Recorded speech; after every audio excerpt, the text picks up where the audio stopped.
Have you heard the story of Amisi, the billionaire who sleeps in a coffin, in a casket that is used for burying people?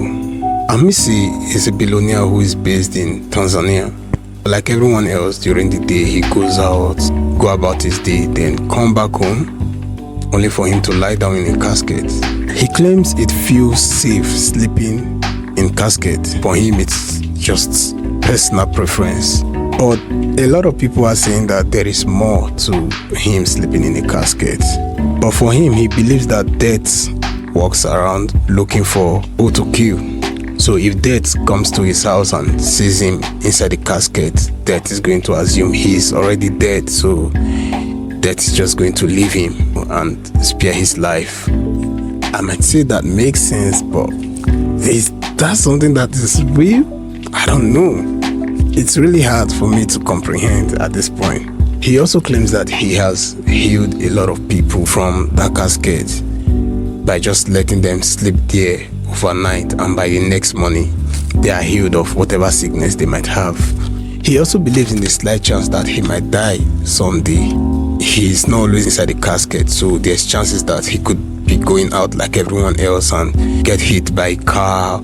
He could get poisoned, get robbed or get shot, whatever. Like, there are chances that he's going to die someday. And if eventually, in the case of his death, his family don't have to purchase another coffin, as there's already a coffin in his house. They could just bury him with the one he has at home, which makes sense. But the unfortunate part of this whole thing is his family is not even close to him. They've all left him. His family and his friends, they've all distanced themselves from him. They all believe that he's into some sort of fetish, spiritual, money ritual thing, or he's some sort of a Satan worshipper, and they don't even want his money. However, there is one person who seems to understand his way of life and everything, which is his maid. His maid has been with him for decades. She is in charge of cooking, cleaning, and literally taking care of the whole house whenever he's not around. Whenever he's around, she goes into his room, knock on the coffee for a certain number of time, and then he opens the coffee and greets her, inquire about the day activity, what they are going to do for the day, and maybe what they are going to eat and stuff like that.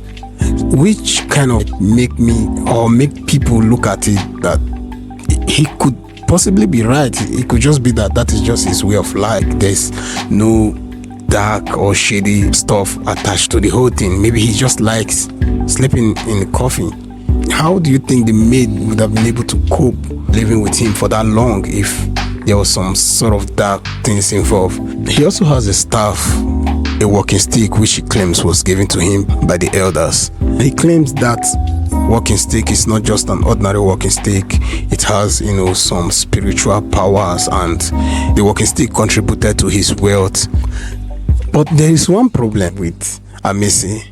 Despite all the spiritual powers and all the wealth he has not been able to get a life partner for himself. He has not been able to get a wife. He claimed there was a time he went out to the bar and met this girl. They were really vibing, like she clicked with him and everything was really going on well between him and her. And then he invited her home, he brought her home, and she seems to like him. But then he told her about the whole thing he's into, that he sleeps in a coffin, which is already weird. But as if that was not weird enough, he proposed to the girl that if they are going to get married, she will have to get her own coffee. Like, he is going to get a coffee for her as well, which is going to be placed near his own coffin. So they are going to be sleeping side by side in the coffin, which turned off the girl and she left. For Amisi, he believes someday he's still going to find his soulmate and his partner. Even if you are going to find a wife, you could just, propose something whereby she can sleep in her room and you could be sleeping in your coffin, in your casket, if that's what you want to do, because he's been sleeping in that coffin for the past 15 years and he's probably going to be sleeping there for the rest of his life. So I don't know if a partner or a wife would want to do that with him. It's something I'm not sure of. He could just propose the idea that, okay, you can sleep in your room and I will sleep in the coffin. Personally, I feel like there is some sort of dark and fetish thing going on with him. We usually see these things in Nollywood movies, but it's real. It's happening in real life. There are people who are really doing these things in real life. Personally, I think this whole thing is about money ritual and stuff like that. What do you think? Do you think it's about money ritual? Do you think it's just his way of life? It's just something he's into? Let me know in the comment section. Please don't forget to subscribe for more content like this. Hit the notification button, like, and share. See you on the next one.